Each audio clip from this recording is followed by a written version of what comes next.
So what does the Jakeman eat? I actually eat quite clean. I'll tell you why. Because of several things. Number one, I'm actually such an introvert. I hate going out. I hate going to restaurants. I hate this. I just think this is a waste of time. And it's just me, yeah. And I'm not judgmental about anybody. So I cook my food. Very simple. I food prep. I cook rice. And I saw an episode on Indians are predisposed to putting on weight for rice, but I'll speak about it another time. I cook rice. I cook chicken. I cook boiled eggs. And then my wife cooks for me in curry. And that's it. In the morning, I get up 10 till IF for a certain period. I do a 16-8. But these days, because I'm trying to recompose my body a little bit, so I have a meal. But it's usually maybe a yogurt, some whey protein, peanut butter I make myself. Yogurt also I make myself. You're not going to believe this. I even make my own Greek yogurt. So, and stuff like that. So, I'm not saying do it, but it's just very simple. The problem is, I realize that it's process of elimination. I know what works for my body. I know I cannot go on a low-carb diet completely because of the work I do. I need my glycogen, right? I know I'm not great with ketones. Okay. Do you know what I mean? Okay. I can do it. Okay. I can do it. I've done it 4 months, recompose and all that. But then you go back to point one when you kicked out of ketosis. Yeah. So carnivorous diet and paleo worked for me, but it's not good when you go out. Takkan pergi orang panggil pergi kahwin ke apa. Bagi ayam je lah. It doesn't work like right. So for me, what is a balanced diet? So I'm sensible, very sensible. So my meals will consist of possibly in the morning, maybe in scrambled eggs, 4 scrambled eggs. I don't use seed oil. I know there is some yes and no on it. Some people say it causes inflammation and all that. So I use, beef fat or butter. 4 eggs, yogurt, 1 scoop peanut butter, 1 spoon peanut butter, 1 scoop whey protein. That's this one. So lunch, if I want to eat, it's 100 grams rice, chicken breast, which I saute or this one, eggs, veggie. Night is the same as breakfast. That's it. Snacks, apples, green apples. That's it. There you go. So it's an average of 2002 to about 2,500 calories. My cheat meal can be about 4,000 calories. Cheat day. And how much would you get your proteins in? Do you calculate the proteins? Yeah. So I'm on about 1.2 grams per pound. Per pound. So I'm roughly averaging about 250 grams. Okay. That's a decent amount. Yeah. That's a decent amount. Unless you're sizing up, then you can go a bit more higher. It works for me. I mean, again, like I said, excessive also proteins can be broken down to carbs and so back to square one. Then. Back to square one, and it's an expensive form of meal. Meal. So don't have to complicate it. Tak tahu apa nak makan. Just cook rice, cook some eggs, go to Taman Tun Market, buy chicken breast murah-murah. This one, saute a bit. It's just that I have my sambal belacan a little bit for a little bit of taste, which I love. That's it.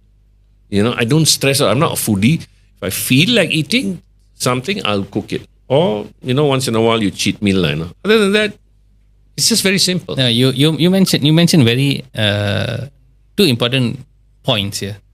Cooking and the knowledge of doing that. Because the first thing is cooking, and I realized that one of the biggest things that in fact changed my life was we sent abroad.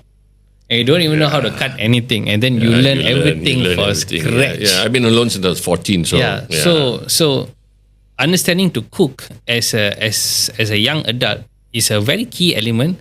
And sadly, locally, when students actually study in local varsities, where they're in their campus hostels, they're not provided with the kitchen. Yeah, that's one thing I felt like when I was when we do consults with younger adults these days, we realize that they don't know how to cook. Even my son, he's just learning how to, but they don't know. And then it's the basic. No, we just survive on Maggie and everything. Then say how come they don't even have a common kitchen or refrigerator or something? And you can grab food, you can food panda food, and that makes it even more easier. So my point is, like I said, and you're absolutely right. So I know what works for me because it's trial and error. Yeah, that was the second point. Because you see, once you know how to eliminate, then you know. Like for me, I realized that certain races, certain people have certain genetic typing. You cannot deny that. I do. But again, like I said, Not the rice one. No, not the rice one. And I'll tell you why. Please do. I'll tell you why, because I thought this. I read the research also.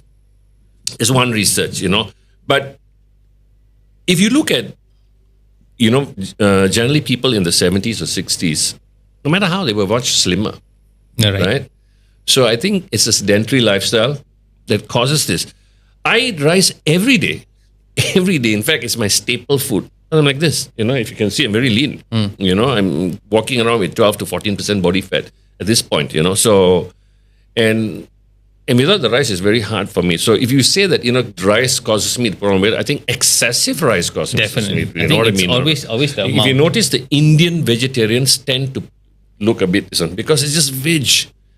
So their body dynamics, their body uses carbohydrates, in a different way. The insulin resistance, all different. Kumarasan, who's a overall champion bodybuilder, good friend of mine. Mike, my brother Mike, actually my cousin brother Mike Mahen, who's Ratu Mike, who's the 6-time world champion. All they do is eat rice. Mike, in fact, eats quite a bit of rice. Kumar eats like half a kilo of rice a day. And this is uncooked, half a kilo.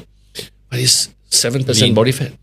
So again, like I said, they blame rice gets a bad rap, but it's all that goreng pisang in between, the crepe in between, the snacks in between. 1 tablespoon of peanut butter is 120 grams of 120 calories. And 1 curry puff is 120 calories. Yes. So poor thing, the rice. I love rice. If you eat just rice and egg, you'll never get fat. So I don't know why people say that. So I think it's the sedentary and the amount of calories. It's like calorie in, calorie out. That's the energy basic balance. principle. Yes, Energy balance. Energy is eternal. So you need to know how to manipulate the energy. So once you learn the art of it, then you start realizing, okay, how do I juggle it? Because see, when you have a higher percentage of muscle, which the average Joe out there doesn't have. Yes. So the burn rate is going to be low. Definitely. So they're already going to be in a very low metabolic demand in the body. So if your ability to burn maybe like 1,006 to 2,000. Yeah, so the BMR is like completely different. It's completely different. But if you're looking at someone who's maybe working the bank, they're in at 9 Sitting and then down, back at 9 and then they're on the computer and then they just like, just get one of the friends like, grab for me one nasi goreng. Yeah. That's where the So you're very good point, because a question I get asked is, so tak boleh makan nasi ke sebelum tidur? I said, no, of course you can. In fact, for people like me, I actually like to have a little carbs before my last meal, because it helps me sleep. Do you know what I mean? It actually helps me sleep.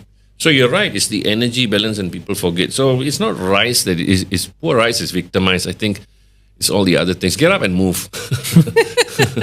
Yeah.